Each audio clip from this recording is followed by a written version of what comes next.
皆様、こんにちは。銀河国、太陽圏、地球史、大あざ、風沼、9番地に住んでいる138億歳のみえちゃんです。宇宙とね、同い年なんですよ。はい。MAJ のね、興奮も冷めやらぬ折にね、またまた風さん、今度はエルミーンと組んでやらかしてくれましたね。すごい曲がまた世に出ましたよ。はい。これ聞いてね、私すぐに動画に感想をアップしたかったんですけど、夜にね、ミュージックビデオが出るっていうんで、それ見てからにしようと思ってね、昨日うずうずしながら待ってたんですよ。でね、MV のMV の感想なんですけれどもね、想像した以上にね、シンプルでナチュラルな展開でしたよね。LA で撮影されたものでね、エルミンさんはよく見かけるトレードマークのロングガウンみたいなね、素敵な衣装で巨体を包み込んでましたね。ルーツであるスーダンなどね、アフリカとかね、中東の伝統文化を取り入れた、これカフタンっていうのなんかあんな民族衣装みたいなのでしたね。はい。私、アフリカの布って大好きなんですけどね、ああいうの着てみたいです。そしてね、風さんもね、軽やかな、ロングロングパンツね。この前の MAJ ではね、上下風だったけど、今回は浅野匠の神っていうかね、電柱でござるってかね、風さんじゃないと絶対履けないパンツですよね。それと、可愛いなんか、グリーンのブラウスみたいな、これ T シャツなんでしょうかね。なんか、それでジャケットも透け感のある感じで、それとパンツでね、浮世離れした衣装でとっても可愛かったです。でね、結構、これ短い曲なんですけどね、すごくこの一度聴いたら忘れられないメロディーの美しさとね、それを二人の究極の癒しボイスで歌うもんだからもう止まらなくなっちゃってね、もう何度も何度も聞き返しちゃいましたよ。はい。そしてね、コメッツ and Gold ね、彗星と黄金。このタイトルがすごいですよね。このタイトルの意味は何でしょうかね。これもね、今回は徹底的に掘り下げていこうと思います。これ聞くとね、歌詞見ても明らかに失恋の歌ですよね。彼女は電話をくれなかったとかね、熱くなったり、冷たくなったりって言ったね、恋愛のリアルな痛みが描かれています。でもね、本当にそれだけの歌なんでしょうか。タイトルにあるこのコメッツとね、彗星とゴールド、金、これが一体何を表しているのかを紐解いていくとね、実はこの曲が失恋の先にある宇宙的な救いと言いますか、もうとてつもなくスケールの大きな楽曲であることが見えてくるんですよ。今日もね、そんな謎解きをしていこうと思いますので、最後までどうぞごゆっくりお楽しみください。まずはね、この曲がどのようにして生まれたのか、その奇跡的な背景について整理しておきましょう。エルミーはね、現在、世界の R&B シーンでね、最も注目されているイギリス出身のソウルシンガーですね。まだ24歳なんですね。風さんより5つも年下なんですね。あの、私なんかね、体型で往年のね、サッチも思い出すんですよね。ジャズのルイ・アームストロングですね。でも、エルミンの方がずっと美声ですね。サッチモはね、ダミ声で、あれはあれでまたいい味出してましたけどね。エルミンさんは、シルキーな裏声がね、綺麗ですね。ベルベットボイスと言われていますが、ソウルフルな歌声が特徴で世界中の音楽通をうならせています。音楽的なジャンルで言うとね、ネオソウルっていうのに入ると思います。このネオソウルね、新しいソウルっていうのはね、70年代のもう伝統的なソウルミュージックにね、ジャズとかヒップホップとかね、ゴスペルなどの要素をね、融合させた音楽でね、ゆったりとしているリズムが多くて、歌詞はね、愛とかスピリチュアリティを歌ったものとかね、人間の内面を歌ったものが多いですね。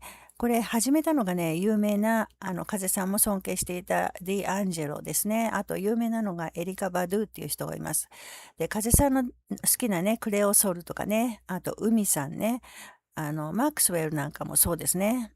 あと、ジャンルにとらわれないっていうのもね、ネオソウルの特徴なんで、広い意味ではね、有馬さんもそんな感じですね。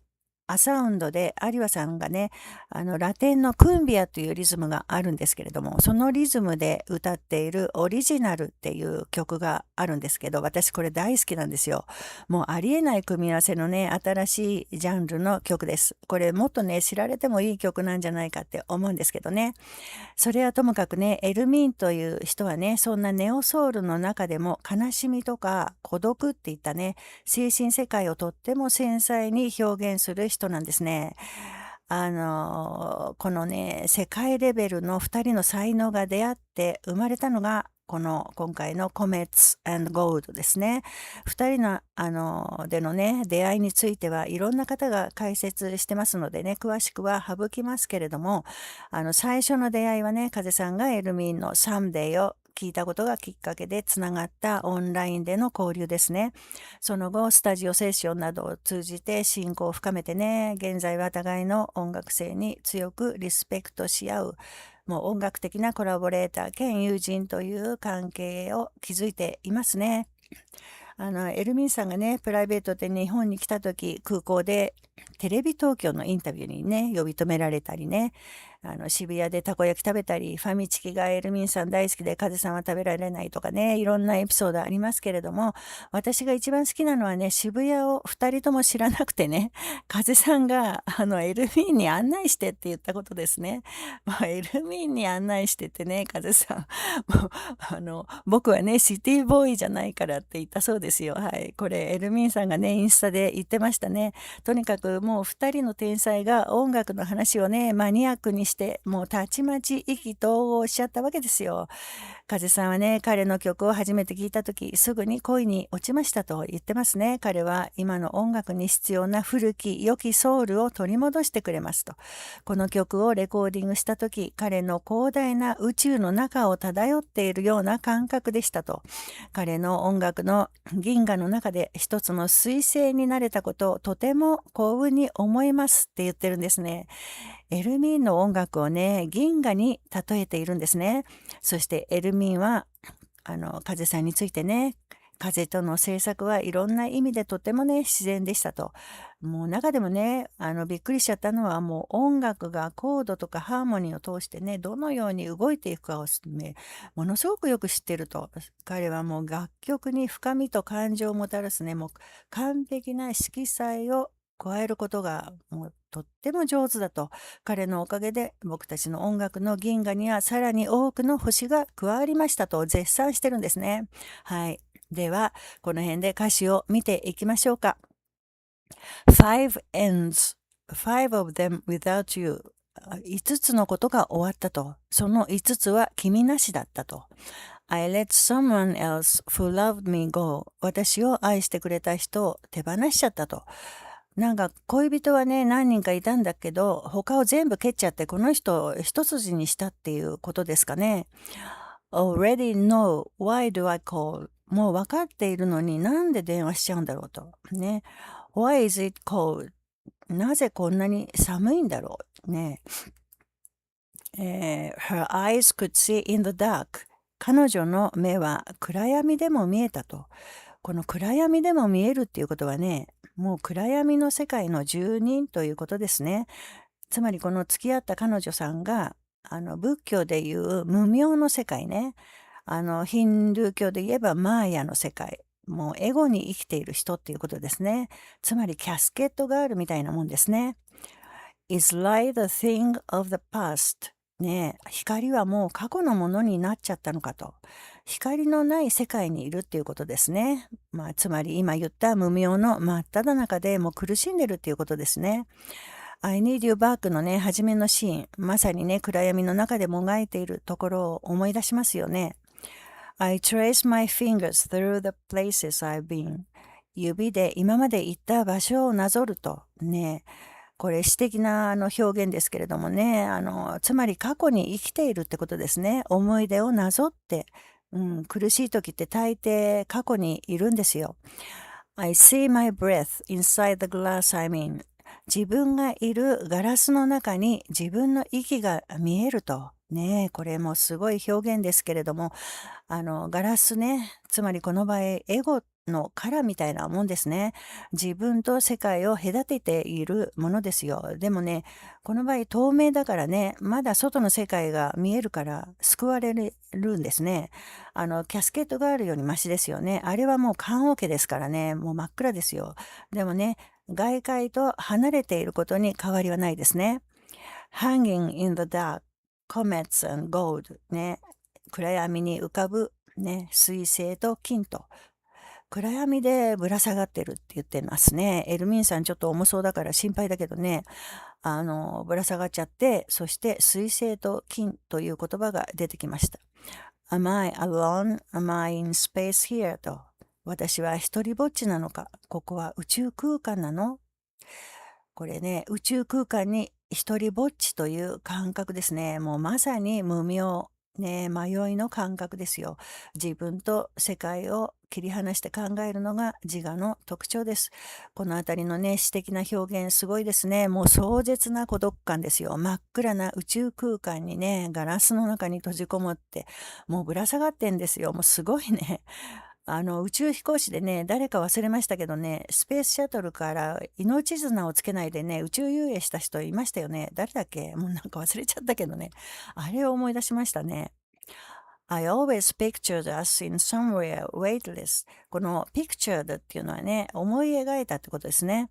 いつも、weightless、無重力、ね、重さのないところで、二人でいるところを想像していたと。ね、これ、where we could float and see the glass wave back。そこでは、僕たちは浮かんでね、ガラスが揺れるのを見ることができたと。このね、ウェイトレスだから、もうなんていうの、ぷかぷかしてね、苦しみのない世界に二人でいるところを夢見ていたと。もう無重力がむしろね、心地よいフリーな感覚でね、そこではもう硬いね、自我のガラスもまるで飴のように柔らかくなってね、ウェーブバックしてくれたと。これ、ウェーブバックっていうのはね、手を振ると振り返してくれることですね。つまり自我が和らいで苦しみのない愛に満ちた世界を夢見ていたっていうことですね。She never called hot then cold。これね、hot then cold がね、hot and then cold ね。これ、comets and gold が、と一緒になって韻を踏んでるんですね。She never called hot and then cold。彼女は電話してこなかった。暑くなったり、冷たくなったりだよと。Comets and gold。Am I in space here？水星と金、ここは宇宙空間なんだろうか。ね。ここで水星と金っていう謎めいた言葉ですけれども、まあ水星っていうのはね、ご存知のように宇宙の塵が固まってできたね、プチ天体ですね。太陽に近づくと熱で燃えちゃってね、長い尾っぽを引きながら、太陽の周りを回っているものですよね。ほうき星って言いますね。ハレー彗星なんて有名ですけれどね。その塵の一部がね、地球の大気に飛び込んでくるのが流れ星ですね。流星群。昔コメットさんってあったよね。魔法使いね。魔法使いだったよね。うん。魔法使いサリーっていうのもあったね。サリー、サリー、サリーちゃんなんてね、ご意見番がね、子供の頃歌ってましたよ。そしてね、ゴールドっていうのは黄金ですけれどもね、これは一般的にはポジティブな意味が多いですよね。富やね、成功のイメージがあるしね、英語でゴールデンオポチュニティって言えばね、絶好のチャンスっていうことですしね、ハートオブゴールドって言えばね、優しい心を指します。ここではね、水星と黄金っていうのはね、果たしてどんな意味なんでしょうね。次に風さんのいよいよパートが出てきますね。はい。Oh, I'm traveling at the speed of light. 僕は光の速度で旅をしていると。ねえ、光の速度で旅してるんですよ。つまりね、地球上の時間の世界にいないってことですね。時を超えている。つまり、これはもう悟りの世界にいる人。はい。宇宙と一体になって生きている人、目覚めた人のことですね。You would think that I'm invincible. ね、この invincible っていうのはね、無敵のことですよ。今や無敵ってね、風さんもグレイスの中で歌ってましたよね。You would think that I'm invincible. 君は僕が無敵だと思うだろうと。ね、何でも分かっていて怖いものはないと思うだろうけど。No と。ね、いいや、違うよと。'Cause I've been here before. だって僕もね、以前にもここに来たことがあるからだよと。ここっていうのは、この暗闇の中ですね。自分もかつてはあなたのように悩んだり苦しんだりしていたんだよと。You don't stand alone. だから君は一人じゃないよと言ってんですね。この部分ね、風さんのパートは、悩んだり苦しんだりしている人をね、救いに来たような存在っていうことですよね。かつては自分も無明、苦しみの世界、つまりシャバにいたけれども、そこを抜け出して、今では宇宙と一体となって生きている人のことですね。そして主情を助けるために、この世に留まる人です。まさに現実の風さんみたいな存在ですね。このパートを風さんが歌うことで、より一層感じが出ますよ。この部分をね、風さんに歌わせるエルミンもすごいですよね。あとはね、同じ歌詞の繰り返しになるんですね。ここでね、この風さんのパートが出たことで、それまでただの失恋の歌かと思っていたものがね、一気にここで曲の奥行きが広がるんですね。今まではね、She never called ね、彼女は決して電話してこなかったとね、よくありがちな恋愛関係の問題ですよ。そしてそこにあるのはガラスで自分を閉じ込めているような強烈な孤独感ですね。でもね、カズさんのパートでその空気は一変しちゃいますね。ここからがこの天才2人が仕掛けたマジックの本番なんですね。狭い部屋でね、つまりガラスのような自我に閉じこもった空間で電話が来ないことに絶望していた主人公ね。しかしね、サビに向かってこの楽曲のスケールは一気に宇宙へと跳ね上がっちゃうんですよ。風さんのパートですけれども、Traveling at the speed of light ね、光の速さで旅をしている。この急に大きくなったスケール、ここがさっきも言ったように風さんの思想とも深くリンクするんですね。この曲の最も美しいパワースポットなんですよ。人間はね、恋愛で傷ついたりね、誰かに拒絶されたりすると、世界で自分が一番不幸であるかのように、視野が狭くなってしまいます。その執着とかね、痛みにとらわれている状態が暗闇でガラスの中の空間という自我の世界ですね。でもね、時にはそういう人生の苦しみが深ければ深いほどね、逆に救いに転じることがあるんですよ。とってもこれ不思議なんですけれどもね。苦しみの中にどっぷりいればいるほど自我が消えることがあるんですよ。個人の自分が消えちゃってね、はい。もう宇宙と一体になる感覚なんですね。例えばね、もう耐え難い苦しみで傷ついた心をね、抱えたまま、例えばですよ、ふと夜空を見上げる。そこにはね、何億光年も前から輝く星々やね、広大な宇宙が広がっている。そんな時自分が宇宙の中にポツンといるのではなくてね、自分は宇宙そのものなんだっていうことに気づくことがあるんですよ。本当の自分は宇宙そのもので、個人個人はその宇宙っていうね、大きな海の泡や波に過ぎないっていうことに気づくんですね。つまり自分は決してその海から離れたことはないし、決して一人になることはないっていうことなんですよ。別の言葉で言えばね、傷つくのはいつも自我なんですね。本当のあなたは絶対に傷つかないし、孤独ではないっていうことなんですね。苦しい時はこのことをぜひ思い出してほしいんですね。これは風さんもね、ロンリーラプソディで歌っています。孤独なんて幻想なんですよ。みんなつながって一つの宇宙、海なんだからね、誰一人として孤独になりたくてもなれないっていうのが真実なんです。これね、自我が勝手にガラスの中に自分で自分を閉じ込めているだけなんですね。そして一人で勝手に苦しんでいるんです。これをね、この状態を禅では、火の車作る大工はおらねども、斧が作りて斧が乗り行くっていう風に言います。でね、もう一つの解釈としてね、この風さんの歌うパートは、見方によってはね、この失恋している人の本当の自分の声、つまりスピリチュアル風に言えばね、ハイヤーセルフの声、インド哲学風に言うとね、シンガの声、内なる神の声、MAJ で風さんが言ったみんなの中にいる神様の声じゃないかという考え方もできますね。つまりね、失恋という引き金によってね、主人公の精神がより高い次元へと目覚めていく様子を表しているとも言えますね。さっきも言った苦しみの中での気づきですね。はい。失恋の痛み、孤独、寂しさね。それを宇宙的な視点で見直すとね、かけがえのない美しい経験へと昇華されるんですね。これはね、イッツオーライトの霊中のハチスと同じことですね。星の王子様っていうね、本がありますよね。あの中でもね、砂漠が美しいのはどこかに井戸を隠しているからだねっていうね、言葉があるんですよ。砂漠ね、これ人生ですね。苦しい人生でも必ずオアシスがあるってことですね。苦しいからこそ見つけた井戸の水がかけがえのない美味しさになるんですね。昔ね、また昔の話になっちゃうけどね、五代目円楽さんがね、自分のことをね、星の王子様って言ってたけどね、あの人ね、どんなに有名になっても電車乗ってたんですよね。庶民感覚忘れたらね、ちゃんとした芸なんかできないってね。うん、あの人結構良かったね。また関係ないこと言っちゃってるけど。はい。この砂漠の井戸ね、そう考えると、この曲の深みがね、さらに増して聞こえてきませんかね。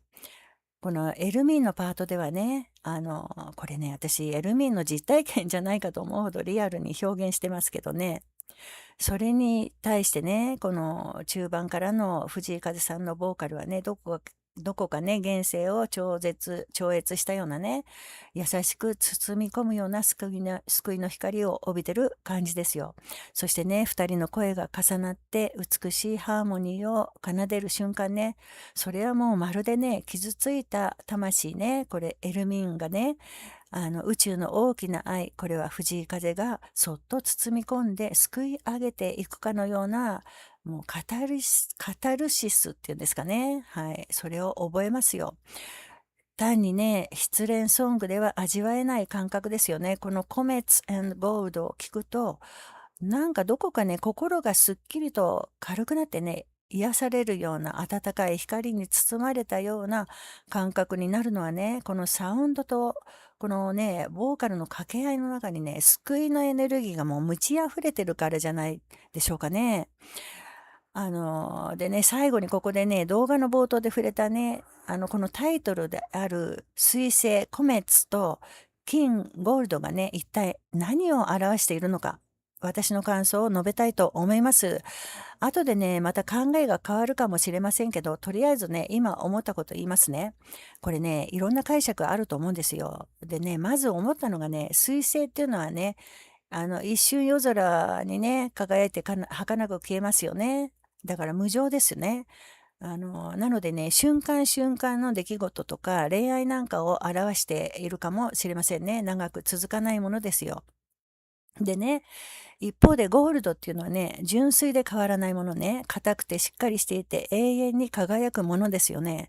だからこれは恋愛に対して究極の思考の愛ね、プレーマのことだと見ることもできますよね。これがね、まず一つ目の解釈です。それからね、二つ目の解釈なんですけど、まず彗星ね、コメッツについて言うと、先ほど紹介したように、風さんは彼の音楽の銀河の中で一つの彗星になれたって言ってますよね。自分を広大な銀河の中の彗星に例えています。で、風さんはそもそも彗星のようにね、地球上の時間では生きてないようなところありますよね。5歳になったりね、100歳になったりしますけど。時間に左右される自我の世界では生きてないってことなんですよ。私もね、さっき宇宙年齢138億歳って言ったんですけど、私だけじゃないんですよ、これ。皆さんもそうなんですよ。私たちみんなで一つの宇宙そのものなんですよ。だからみんな138億歳が正解なんですよ。実はね、私もね、地球上の年齢で言うとね、もうすぐ37歳なんですけど、自我の私はね、もう嫌だなーって思うんですけどね、でも宇宙の私は138億歳だからね、もう全然落ち込まないんですよ。はい。本当ですから。